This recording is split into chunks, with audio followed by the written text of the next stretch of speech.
1945 రెండో ప్రపంచ యుద్ధంలో జపాన్ ఓడిపోయి అమెరికాకు లొంగిపోయింది. భరతమాత స్వతంత్రం కోసం జపాన్తో కలిసి బ్రిటిష్ వారిపై నేతాజీ ఆజాద్ హింద్ ఫౌజ్ యుద్ధం చేసింది. జపాన్ లొంగిపోయాక బోస్ని అప్పగించాలని బ్రిటిష్ సర్కార్ ఒత్తిడి చేసింది. జపాన్ లొంగే నాటికి సుభాష్ సింగపూర్లో ఉన్నారు. అప్పటికే బ్రిటిష్ సైన్యాలు సింగపూర్ దగ్గరలో ఉన్నాయి. అప్పటికప్పుడు తప్పించుకోకపోతే బోస్ ఉద్యమానికే కాదు, ప్రాణాలకే ప్రమాదం. అందుకే రష్యాకు వెళ్లాలని బోస్ నిర్ణయించుకున్నారు. అప్పటికి జపాన్ ఆధీనంలోనే ఉన్న మంచూరియాలో రష్యా సరిహద్దు ఉంది. అక్కడి నుంచి రష్యాకు వెళ్లి వారిని ఎలాగో అలా ఒప్పించి ఆజాద్ హింద్ ప్రభుత్వానికి ఊపిరిపోయాలన్నది బోస్ ఆలోచన. ఇదే జరిగితే సోవియట్ సైన్యాలు ఐఎన్ఏ కలిసి ఆఫ్ఘాన్ బోర్డర్ నుంచి భారత్లోకి ప్రవేశించి బ్రిటిష్ సైన్యాల పని పట్టాలని బోస్ ప్లాన్. కానీ విధి మరోలా ఉంది. జపాన్ లొంగిపోయాక బోస్ ఆపరేషన్ గురించి తెలిస్తే అమెరికన్స్ ఊరుకోరు. అందుకే అత్యంత రహస్యంగా బోస్ మంచూరియాకి వెళ్లాలని అనుకున్నారు. 1945 ఆగస్టు 15 రెండో ప్రపంచ యుద్ధంలో ఓడిపోయినట్లు జపాన్ ప్రకటించింది. జపాన్ రాజు అమెరికన్ సైన్యాల ముందు తలవంచాడు. అప్పటికి సింగపూర్లో ఉన్న నేతాజీ ఎట్టి పరిస్థితుల్లోనూ అమెరికా దళాలకు దొరకకూడదని అనుకున్నారు. ఆగస్టు 17 ఆ రోజున నేతాజీ తన అనుచరులతో కలిసి సింగపూర్ నుంచి బ్యాంకాక్ మీదుగా సైగాన్ చేరుకున్నారు. సుభాష్ తన ముఖ్య అనుచర సైనికులైన హబీబుర్ రెహమాన్, అయ్యర్ సహా అందరితో కలిసి మంచూరియా వెళ్లాలనుకున్నారు. సైగాన్ నుంచి బయలుదేరే విమానంలో ఒకే ఒక్క సీటు ఉంది. గట్టిగా బతిమాలితే మరో సీటు మాత్రం అడ్జస్ట్ చేయగలిగారు అప్పటి జపాన్ అధికారులు. అలా సుభాష్ చంద్రబోస్, హబీబుర్ రెహమాన్ ఇద్దరూ సైగాన్ విమానం ఎక్కారు. వారితో పాటు స్వతంత్ర పోరాటం కోసం ప్రజలు చందాలుగా ఇచ్చిన కోట్ల విలువ చేసే బంగారం కూడా ఉంది. మొత్తం 6 పెట్టెల్లో బంగారం ఉండేది. వాటిలో 4 పెట్టెలు మాత్రమే విమానంలో పట్టాయి. స్వతంత్ర పోరాటం కోసం 80 కిలోల బంగారాన్ని నేతాజీ పట్టుకెళ్లారు. మిగిలిన 2 పెట్టెల్లో 40 కిలోల బంగారం ఉంది. ఆ బంగారాన్ని సుభాష్ తన అనుచరులకిచ్చి జాగ్రత్తగా తీసుకురమ్మన్నారు. ఆ తర్వాత ఆ కోట్ల రూపాయల బంగారం ఏమైందో ఎవరికీ తెలియదు. అలాగే యాక్సిడెంట్ తర్వాత 14 కిలోల బంగారమే దొరికింది. మిగిలిన బంగారం ఏమైందో తెలీదు. అదో పెద్ద గోల్మాల్. అలా అందరికీ జై హింద్ చెప్పి ఆ గ్రేట్ వారియర్ విమానం ఎక్కారు. ఆ విమానం Mitsubishi company double engine bomber flight. ఆ విమానంలో పైలట్లకు మాత్రమే సీట్లుంటాయి. మిగిలిన వారందరూ కింద కూర్చోవాలి.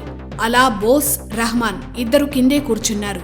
1945 ఆగస్టు 17 తౌరాన్ అనే ప్రాంతంలో విమానం ఆగాల్సి వచ్చింది. 1945 ఆగస్టు 18 మధ్యాహ్నం 1 గంటకు బోస్ ప్రయాణిస్తున్న విమానం తైవాన్ రాజధాని తైహులో దిగింది.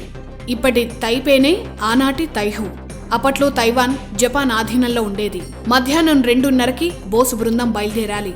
టేకాఫ్కి కాసేపటి ముందు విమానాన్ని చెక్ చేస్తే ఎడమవైపు ఇంజిన్ కొంచెం షేక్ అవుతోంది. అప్పటి వరకు ఆ విమానానికి ఆ సమస్య లేదు. ఏదో చిన్న సమస్య అనుకొని విమానాన్ని టేకాఫ్ చేశారు పైలట్. టేకాఫ్ జరిగిన కొద్దిసేపటికే పెద్ద ప్రమాదం జరిగిపోయింది. ఎడమవైపు ఉన్న ఇంజిన్ పేలిపోయి విమానం కూలిపోయింది. ఆ విమానంలో ఉన్న జపాన్ సిబ్బంది స్పాట్లోనే మరణించారు.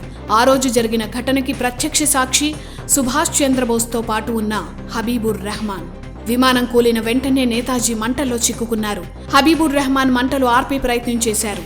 దగ్గరలో ఉన్న మిలిటరీ హాస్పిటల్కి సిబ్బంది తీసుకువెళ్లారు. ఎంత ప్రయత్నించినా ఆయన ప్రాణం కాపాడలేకపోయారు. 1945 ఆగస్టు 18 రాత్రి 9-10 గంటల మధ్య మహోన్నత స్వతంత్ర సమర యోధుడు, విజనరీ, ది గ్రేట్ ప్యాట్రియాట్, స్వతంత్ర భారతదేశానికి ప్రధాని కావడానికి సకల అర్హతలు ఉన్న అద్భుత నాయకుడు సుభాష్ చంద్రబోస్ అమరులయ్యారు. ఇది సుభాష్ చంద్రబోస్ గురించి, ఆయన డెత్ మిస్టరీ గురించి వినిపించే స్టోరీ. ఇది కట్టుకథ అని, సుభాష్ ఆనాడు మరణించలేదని, లేదు ఆయన మరణం నిజమేనని ఎవరికి వారు దశాబ్దాలుగా చెప్తూనే ఉన్నారు. కానీ ఎవరూ ఒక సరైన కంక్లూజన్ మాత్రం ఇవ్వలేకపోయారు. సరైన ఒక్క ఎవిడెన్స్ కూడా చూపించలేకపోయారు. స్వతంత్రం వచ్చాక బోసు అదృశ్యం గురించి మన ప్రభుత్వాలు పట్టించుకోలేదు. ప్రభుత్వాలు వేసిన కమిషన్లు, కమిటీలన్నీ పాలిటిక్స్ ప్రకారమే నడిచాయి. వాటి వల్ల ఏ ప్రయోజనం లేదు. ఒక దశలో గాంధీని మించిన పాపులారిటీ, అన్నీ సరిగ్గా కుదిరితే స్వతంత్ర భారత మొట్టమొదట ప్రధానిగా ప్రమాణం చేయాల్సిన మహానుభావుడి అదృశ్యం వెనుక డర్టీ పాలిటిక్స్ జరిగాయి. ప్రపంచంలోనే ది గ్రేట్ మిస్టరీస్లో ఒకటి సుభాష్ చంద్రబోస్ అదృశ్యం. మీరు రక్తం ఇవ్వండి, నేను మీకు స్వతంత్రం ఇస్తాను అన్నాడు బోస్. ఆనాడు బోస్ నింపిన స్ఫూర్తితో భారతీయ యువత స్వతంత్రకాంక్షతో రగిలిపోయింది. ఆయన పూరించిన జై హింద్ శంఖారావాన్ని ఇప్పటికీ భరతమాత నినాదంగా ఉపయోగిస్తున్నాం. బ్రిటిష్ వారు మన దేశం విడిచి వెళ్లిపోవడానికి అసలైన కారణాల్లో సుభాష్ చంద్రబోస్ ఒకరని ఆనాటి బ్రిటన్ ప్రధాని అట్లీనే చెప్పారు. అంత గొప్ప సమరయోధుడు కనిపించకుండా పోతే ప్రభుత్వాలు పట్టించుకోలేదు. ఇప్పటి వరకు ఒక్క గౌరవప్రదమైన సమాచారాన్ని కూడా ప్రభుత్వాలు ఇవ్వలేకపోవడం ఆయనకు జరిగిన అతిపెద్ద అవమానం. ఆనాడు గాంధీ, నెహ్రూలను మించి భారతదేశ ప్రజలు సుభాష్ మీద హోప్స్ పెట్టుకున్నారు. అలాంటి గ్రేట్ వారియర్, ప్యాట్రియాట్ ఏమయ్యారు? ఆయన మరణం నిజమా, లేక ఆనాడు ఆయన యాక్సిడెంట్ను సృష్టించి బ్రిటిష్ కళ్ళు గప్పి రష్యా వెళ్లారా? ఇన్నాళ్లు మనం వింటున్న మిస్టరీలో నిజమెంత? ఇండియన్ హిస్టరీలో అతిపెద్ద మిస్టరీ సుభాష్ చంద్రబోస్ అదృశ్యం. ఇప్పటి వరకు ఈ నేపథ్యంతోనే ఎన్నో సినిమాలు, పుస్తకాలు వచ్చాయి. అసలు 1945 ఆగస్టు 18న నిజంగా ఏం జరిగింది? ఆ తర్వాత ఏమైంది? ఇదే గ్రేట్ క్వశ్చన్. ఆ తేదీన బోస్ మరణించలేదు అని నమ్మేవారే ఎక్కువ. ముఖ్యంగా ఆ రోజున జపాన్ ఆధీనంలో ఉన్న తైహు ఏరోడ్రోమ్లో విమాన ప్రమాదానికి సంబంధించి ఒక్క ఆధారం కూడా లేదని ముఖర్జీ కమిషన్ చెప్పింది. బోస్ మరణించినట్లు డెత్ సర్టిఫికేట్ లేదు. జపాన్లో బోసు సమాధి అని చూపించిన చోట మరణించింది ఇచిరో ఒకూరా అనే మరో వ్యక్తిదని డెత్ సర్టిఫికేట్లున్నాయి. ఆయన పార్థివ దేహం ఫోటో కూడా సరిగ్గా తీయలేదని, అతనో కాదో తెలియదని కూడా చెప్తుంటారు. అయినా అతనే బోసని, అక్కడి రెంకోజీ బౌద్ధ మఠంలో ఉన్నవి మన బోసు అస్థికలేనని అంటారు. అవి బోసు అస్థికలే అని మన ప్రభుత్వం నమ్మితే కనీసం ఆ అస్థికలైనా మన దేశానికి తీసుకురావచ్చు కదా. అది కూడా ఎందుకు జరగలేదన్న అనుమానం భారతీయులందరికీ ఉంది. ఈ అనుమానాల వల్లే బోసు ఆ ప్రమాదంలో మరణించలేదని చాలా మంది ఇప్పటికీ నమ్ముతారు. ఆ విమాన ప్రమాద సమయంలో ప్రత్యక్ష సాక్షి బోస్కి అత్యంత నమ్మకస్తుల్లో ఒకరైన హబీబుర్ రెహమాన్. బోసు పార్థివ దేహానికి దహనం జరిగింది ఆగస్టు 20న అని కొందరికి, 22న అని మరికొందరికి ఆయన చెప్పాడు. ఇది చాలా మందిని కన్ఫ్యూజన్లో పడేసింది. స్వతంత్ర భారత ప్రభుత్వ నేతగా నేతాజీని అప్పటి జపాన్ ప్రభుత్వం గుర్తించింది. ఆయన స్టేట్స్ మ్యాన్, ఆజాద్ హింద్ ఫౌజ్ ప్రభుత్వాధినేత. వివిఐపి మరణిస్తే జపాన్ ప్రభుత్వం వెంటనే అధికారిక ప్రకటన ఇవ్వాలి కదా. అలాంటిదేమీ జరగలేదు. బోస్ ఆగస్టు 18న మరణించారని అనుకుంటే 5 రోజుల తర్వాత అంటే ఆగస్టు 23న జపాన్ రిపోర్టర్ల ద్వారా ఆ న్యూస్ అందింది. అలాంటి ఎన్నో అనుమానాల మధ్య అసలు యాక్సిడెంటే జరగలేదని, అమెరికన్ బ్రిటిష్ వారిని తప్పించుకునేందుకు బోసే ఈ కథను కల్పించారన్న ప్రచారమే ఎక్కువగా వినిపిస్తూ ఉంటుంది. విచిత్రం ఏంటంటే సరిగ్గా ప్రమాదానికి ముందు సుభాష్ తన సహచరులకు ఈ సందేశాన్ని పంపారు. అది I'm writing to you on the eve of long journey by air and who knows an accident may not overtake me. 1945 August 17న అంటే బోసు అదృశ్యానికి ఒకరోజు ముందు అప్పటి జపాన్ నగరమైన సైగాన్లో తన మిత్రులకు సుభాష్ పంపిన సందేశం ఇది. సుదూర ప్రయాణానికి వెళుతున్నాను, దారిలో ఏ ప్రమాదం జరుగుతుందో ఎవరికి తెలుసు అన్నది ఆ సందేశం. అంటే ప్రమాదం జరుగుతుందని బోస్కి ముందే తెలుసా? అదే విషయాన్ని కోడ్ లాంగ్వేజ్లో చెప్పారా? 1945 August 18 accident Netaji great escape స్టోరీనా? అసలు స్టోరీ ఇప్పుడు చెప్పుకుందాం. ఈ స్టోరీ బోస్ అదృశ్యంపై ఎంతో మంది రీసెర్చ్ చేసి రాసిన పుస్తకాల ఆధారంగా అందిస్తున్నాం. ఆ రోజు యాక్సిడెంట్ జరిగింది. అందులో బోసు అమరులయ్యారు. కొంతమంది ఆ యాక్సిడెంట్ జరిగిన ప్రాంతానికి వెళ్లి రీసెర్చ్ చేసి కన్ఫర్మ్ చేసిన విషయం ఇది. కానీ ఇది చాలా మంది నమ్మకపోవచ్చు. బోస్ మరణం నిజమే అయితే మరి యాక్సిడెంట్కి సంబంధించిన వివరాలేవి ఎందుకు లేవు అని అడుగుతారు. వివరాలు లేవు ఎందుకంటే అప్పటి వరల్డ్ వార్లో జపాన్ లొంగిపోయింది. బాంబుల దాడుల్లో దేశం సర్వనాశనమైంది. సరెండర్ తర్వాత ఆ దేశం వణికింది. శత్రు దేశాలు ఏం శిక్షలు వేస్తాయో అన్న భయంతో ఎంతో మంది అధికారులు ఆత్మహత్యలు చేసుకున్నారు. ఎప్పుడూ ఎవరి ముందు తలవంచని చరిత్ర జపాన్ చక్రవర్తిది. అలాంటి జపాన్ చక్రవర్తి హిరోహిటో కూడా గజగజ వణికి చివరికి లొంగుబాటు ప్రకటన చేసి అమెరికన్లకు దాసోహమన్నాడు. ఇలాంటి సందర్భంలో బ్రిటిష్ వారి మోస్ట్ వాంటెడ్ శత్రువైన సుభాష్కి జపాన్ సాయం చేసిందని తెలిస్తే ఇంకేమైనా ఉందా? అందుకే ఎవరికి తెలియకుండా, అంటే జపాన్ రాజుకు కూడా తెలియకుండా నేతాజీని అభిమానించే కొందరు జపాన్ సైనిక అధికారులు బోసును పంపించే ఏర్పాట్లు చేశారు. అందుకే ఆ టేకాఫ్ గురించి ఎలాంటి ఆధారాలు లేకుండా చేశారు. ఆధారాలు లేకపోవడం ఇంటెన్షనల్లీ చేసిందే. బట్ అంతా సవ్యంగా జరుగుతోందనుకుంటే ప్రమాదం జరిగింది. అసలే ఈ ప్రయాణం ప్రోటోకాల్కి విరుద్ధం. పైగా అనుకోకుండా జరిగిన ఈ ఘటనలో మరణించింది సుభాష్ అని తెలిస్తే అమెరికా, బ్రిటిష్ సైన్యాలు ఏం చేస్తాయో అన్న భయంతో పేరు మార్చి ఇచిరో ఒకురా అనే జపాన్ సైనికుడి పేరు మీద అంత్యక్రియలు చేసి ఆ పేరుతోనే డెత్ సర్టిఫికేట్ తీసుకున్నట్లు అప్పటి రికార్డుల ప్రకారం తెలుస్తోంది. ఈ విషయాన్ని బోస్ ఘటనకు ఒకే ఒక్క సాక్షిగా ఉన్న రెహమాన్ కూడా చెప్పారు. ఇదే నిజమైతే మరి జపాన్లో రెంకోజీ ఆలయంలో సుభాష్ చంద్రబోస్ పేరు మీద ఉన్న అస్థికలనైనా మన దేశానికి తీసుకురావచ్చు కదా. ఎంతోమంది భారతీయ నేతలు ఆ ఆలయాన్ని దర్శించి నేతాజీకి నివాళులర్పించారు తప్ప ఆ అస్థికలను మన దేశానికి తీసుకురావాలన్న ప్రయత్నం ఒక్కరిలో కూడా కనిపించకపోవడం ఆశ్చర్యం. దానికి కారణం అస్థికలు తెస్తే బోసు అమరులయ్యారని ప్రభుత్వాలు ఒప్పుకోవాలి. అందుకు బోసు అభిమానులు అంగీకరించారు. పోనీ నేతాజీ అదృశ్యానికి సంబంధించిన మిస్టరీని ఛేదించి ప్రభుత్వాలు నిజాలైనా చెప్పారా అంటే అదీ లేదు. ఇక్కడే బోస్ యాక్సిడెంట్ అబద్ధం అనే ప్రచారానికి బలం కలిగింది. బట్ మన అసలైన స్వతంత్ర పోరాట యోధుణ్ణి తీసుకువెళ్లిపోయిన ఆ యాక్సిడెంట్ నిజమే అని కొందరు పరిశోధకులు చెప్తున్నారు. అప్పుడు జరిగిన కొన్ని ఇంటరాగేషన్లలో కూడా ఆ ఘటన గురించి తెలిసిన వారంతా ప్రమాదం నిజమేనని చెప్పారు. ముఖ్యంగా నేతాజీ చరిత్రను ఎన్నో కోణాల్లో సమీక్షించిన సీనియర్ జర్నలిస్ట్, చరిత్ర పరిశోధకులు ఎంవీఆర్ శాస్త్రి తన సుభాష్ చంద్రబోస్ పుస్తకంలోనూ యాక్సిడెంట్ జరగడం, బోసు మరణం నిజమేనని కంక్లూజన్ ఇచ్చారు. బ్రిటిష్ సర్కార్పై నేతాజీ యుద్ధం ప్రకటించిన రోజుల్లోనే ఆయన ఒక మాట అన్నారు. ఆ తెల్లదొరలు నన్ను ప్రాణాలతోనే కాదు, ప్రాణం పోయినా పట్టుకోలేరని పౌరుషంగా అన్నారు. ఆయన మాటే నిజమైంది. మరి నేతాజీ ఆ యాక్సిడెంట్లో అమరులయ్యారని ఎందుకు ప్రజలు నమ్మలేదు? ఎందుకంటే ఇలాంటివి అంతకుముందు కూడా జరిగాయి. 1941లో నేతాజీని హౌస్ అరెస్ట్ చేస్తే తెల్లదొరలకే టోపీ పెట్టి గ్రేట్ ఎస్కేప్ అయ్యారు.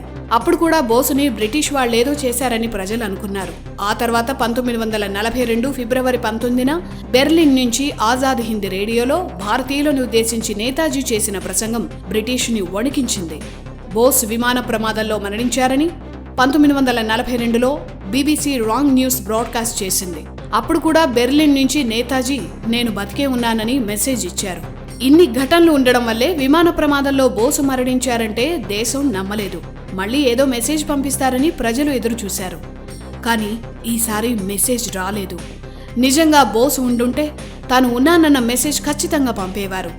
బోసు అదృశ్యాన్ని అప్పట్లో గాంధీ సహా ఏ నాయకుడూ నమ్మలేదు. గాంధీజీ అయితే బోసు మరణించలేదు, రష్యాలో ఉన్నాడని చెప్పి మళ్లీ ఆ మాటను సరిదిద్దుకున్నారు. గాంధీ అంతటి వారే అన్నారని ప్రజలు కూడా నేతాజీ మరణించలేదని అనుకున్నారు. యాక్సిడెంట్ జరగలేదు, అది అబద్ధం అన్న ప్రచారం అక్కడి నుంచే మొదలైంది. బోసు మిస్టరీతోనే ఎన్నో సినిమాలు, కథలు, పుస్తకాలు వచ్చాయి. బోసు రష్యాలో కనిపించాడని, లేదు సైబీరియాలో బంధించారని, చైనాలో ఉన్నాడని, లేదు మన దేశంలోనే గుమ్నామీ బాబా విషయంలో ఉన్నాడని చాలా మిస్టరీలే పుట్టాయి. కానీ వీటిలో దేనికి సరైన లాజిక్ లేదు, రుజువు లేదు. బట్ ఆ స్టోరీలన్నీ చాలా ఇంట్రెస్టింగ్గా ఉంటాయి. ఈ బోస్ అదృశ్యం మిస్టరీలతోనే బెంగాలీలో గుమ్నామీ అనే సినిమా కూడా వచ్చింది.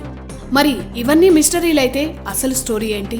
యాక్సిడెంట్ ఒక నాటకం, బోసు తప్పించుకున్నాడు అనే యాంగిల్లోనే అందరూ ఆలోచించారు తప్ప యాక్సిడెంట్ ఒక కుట్ర కోణమైతే ఈ యాంగిల్లో పరిశోధన చేసిన వారు చాలా తక్కువ. బోస్ లాంటి వ్యక్తి రెండో ప్రపంచ యుద్ధం తర్వాత భారత్కి ఒక అధినేతగా వస్తే బ్రిటిష్కి కంటి మీద కునుకు ఉండదు. అందుకే సాధ్యమైనంత త్వరగా ఆయన్ను తప్పించాలన్న ప్రయత్నాలు ఎప్పటికప్పుడు బ్రిటిష్ ప్రభుత్వం చేసింది. 1941 నుంచి బ్రిటిష్ సర్కార్ నేతాజీపై దాడికి ప్రయత్నాలు చేస్తూనే ఉంది. సబ్మెరైన్లో బోస్ జపాన్కి వెళ్లిన సాహసయాత్ర తెలిసే ఉంటుంది. ఆ సబ్మెరైన్పై కూడా దాడి చేసేందుకు బ్రిటిష్ గూఢచారులు ప్రయత్నించారు. అలా బోస్ కదలికలను ఎప్పటికప్పుడు సేకరించారు తెల్లదొరలు. ఇందుకు బోస్ టీంలోనే ఒక బ్లాక్ షిప్ ఉండేదంటారు. ఆ దేశద్రోహి వల్లే 1945 ఆగస్టు 17, 18 తేదీల్లో నేతాజీ ప్రయాణం వివరాలు బ్రిటిష్ సర్కార్కు తెలిశాయన్నది చాలామంది మాట. అంతవరకు బాగున్న విమానం తైపీకి రాగానే ఇంజిన్ సమస్య వచ్చింది. గాలిలోకి ఎగరగానే వెంటనే ఇంజిన్ పేలిపోయింది. దీని వెనుక పెద్ద కుట్రే ఉంది. ఎందుకంటే వరల్డ్ వార్లో అమెరికాను యుద్ధంలో దింపేందుకు జపాన్ పెరల్ హార్బర్పై దాడి చేసింది. ఆ దాడికి మాస్టర్ ప్లాన్ వేసిన వాడు జపనీస్ అడ్మిరల్ యయామోతో. దానికి రివెంజ్గా అమెరికన్ ఇంటెలిజెన్స్ 1943లో యయామోతో విమానంలో ప్రయాణిస్తున్నప్పుడు కూల్చి చంపేసింది. సరిగ్గా అదే కుట్రను నేతాజీ కూడా అమలు చేశారన్నది చాలామంది అభిప్రాయం. ఎందుకంటే అంతటి బ్రిటిష్ని ఎదిరించి సైన్యాన్ని తయారు చేసి సింగపూర్, రంగూన్, అండమాన్స్ విజయాల్లో కీలక పాత్ర పోషించిన బోస్ని చూసి బ్రిటిష్ వణికిపోయింది. అతనికి జపాన్ లాంటి దేశాలు సహకరిస్తే బోసు రణతంత్రం ముందు బ్రిటిష్ తలవంచక తప్పదు. కుట్రలు చేయడం ఆనాటి బ్రిటిష్కి కొత్తేం కాదు. అలా విమానం ఇంజిన్ పనిచేయకుండా చేసే కుట్రకు చాలా ఛాన్సెస్ ఉన్నాయి. అందుకేనేమో తమ ఆపరేషన్ కరెక్ట్గా జరిగిందో లేదో తెలుసుకునేందుకే ప్రమాదం విషయం తెలిసిన వెంటనే అప్పటి వైస్రాయి అలాగే మౌంట్ బాటన్లు ఇంటెలిజెన్స్ని పంపించి విషయాలు కనుక్కోమన్నారు. మౌంట్ బాటన్ జపాన్ వెళ్లిన వెంటనే ఆజాద్ హింద్కి సంబంధించిన స్మారక స్తూపాన్ని కూల్చమని ఆదేశాలిచ్చాడు. నేతాజీపై అంతటి శత్రుత్వం ఉండేది. ఇవన్నీ చూస్తే నేతాజీ అదృశ్యం వెనుక కుట్ర ఉందన్నదే సరైన వాస్తవంగా కనిపిస్తుంది. ఎందుకంటే నేతాజీ గురించి అందరికన్నా బాగా తెలిసింది బ్రిటిష్కే. ఎప్పుడైతే కోరి వచ్చిన ఐసీఎస్ ఉద్యోగాన్ని బోస్ ఎడంకాలుతో తన్ని వదిలేశాడో అప్పుడే బ్రిటిష్ ఈగో దెబ్బతింది. ఆనాడే బోస్ని డేంజరస్ మ్యాన్ గా బ్రిటిష్ అధికారులు ప్రచారం చేశారు. ఆనాటి నుంచి సుభాష్ మీద బ్రిటిష్ సర్కార్ గూఢచర్యం చేస్తూనే ఉంది. దాని ఫలితమే 1924లో అంటే బోస్కి 27 ఏళ్ల వయసున్నప్పుడే తప్పుడు కేసులు బనాయించి మాండలే జైల్లో పడేసి నరకం చూపించారు తెల్లదొరలు. ఆయన ఆరోగ్యాన్ని పూర్తిగా చెడగొట్టారు. వైద్యం వంకతో యూరప్ తీసుకెళ్లి 3 ఏళ్లు బంధించారు. అలా చాలా కాలం ఓపిక పట్టిన నేతాజీ 1940లో బ్రిటిష్ వారికి చుక్కలు చూపించారు. గృహ నిర్బంధం నుంచి తప్పించుకునేందుకు గ్రేట్ ఎస్కేప్ అయ్యారు.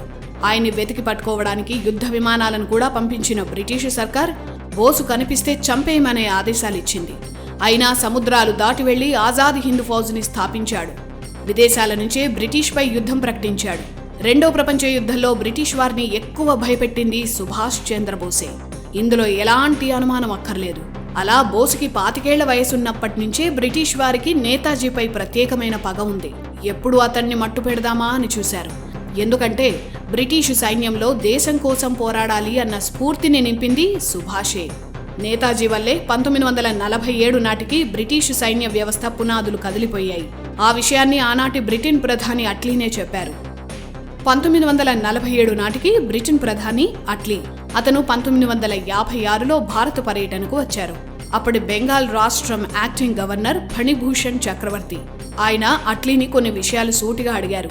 అవేంటంటే 1947 నాటికి అంత ఉధృతంగా ఉద్యమాలేవీ లేనప్పుడు భారత్కి స్వతంత్రం ఇవ్వాల్సినంత అవసరం మీకెందుకు వచ్చింది అని అట్లీని ఆయన అడిగారు. బదులుగా ఆయన చెప్పిన ముఖ్యమైన సమాధానాల్లో ఒకటి సుభాష్ చంద్రబోస్. బోస్ వల్ల యుద్ధం చేయొచ్చన్న ధైర్యం ప్రజల్లోనూ భారత సైనికుల్లోనూ వచ్చేసింది. అంతేకాదు స్వతంత్రం అనే భావనను బోస్ నింపేశాడు. బోస్ వల్ల అప్పటి భారత సైనిక నౌకాదళాల పునాదులు దెబ్బతిన్నాయి. అంటే భారతీయ సైనికులు బ్రిటిష్ వారికి కోఆపరేట్ చేసే పరిస్థితులు పూర్తిగా తగ్గిపోయాయి. భారతీయ సైనికులు బ్రిటిష్ అధికారుల మాట వినే పరిస్థితి అదుపు తప్పుతోంది. అందుకే బ్రిటిష్ జెండా దిగక తప్పలేదు అని అట్లీ అన్నారు. మరో ప్రశ్న కూడా అట్లీని అడిగారు. ఇండియా నుంచి నిష్క్రమించాలన్న నిర్ణయాల వెనుక గాంధీ కార్యకలాపాల ప్రభావం ఎంత అని అడిగారు. అందుకు అట్లీ ఒక నవ్వు నవ్వి చాలా అంటే చాలా తక్కువ అన్నారు. ఈ వివరాలన్నీ ఆర్సి మజుందార్ రాసిన హిస్టరీ ఆఫ్ ఫ్రీడమ్ మూవ్మెంట్లో ఉన్నాయి. అది అసలు విషయం. బోసు ఉన్నా లేకున్నా ప్రజల్లో యుద్ధ స్ఫూర్తిని నింపేశారు. అప్పటికే బ్రిటిష్ అధికారులపై సైన్యం తిరుగుబాటు నెమ్మదిగా మొదలైంది. 1857 లాంటి తిరుగుబాటు మళ్లీ వస్తే తట్టుకునే సీన్ 1947 నాటికి బ్రిటిష్కు లేదు. అందుకే ఇక పెట్టే బేడా సర్దుకోక తప్పలేదు. That is Netaji. భారత స్వతంత్ర సంగ్రామంలో అసలైన హీరో నేతాజీ. ఆయన వల్లే బ్రిటిష్ సర్కార్లో వణుకు మొదలైంది. ప్రతి భారతీయుడిలో బ్రిటిష్ ప్రభుత్వంపై యుద్ధం చేయాలన్న నినాదాన్ని నింపి ప్రతి భారతీయుణ్ణి సైనికుణ్ణి చేశారు. భారతీయులంతా సైనికులై తిరగబడితే తమకు పుట్టగతులుండవని భయపడి బ్రిటిష్ వారు దేశాన్ని వదిలి వెళ్లారు. ఇది అసలైన చరిత్ర. ఈ చరిత్రను లిఖించింది సుభాష్ చంద్రబోస్, మన నేతాజీ.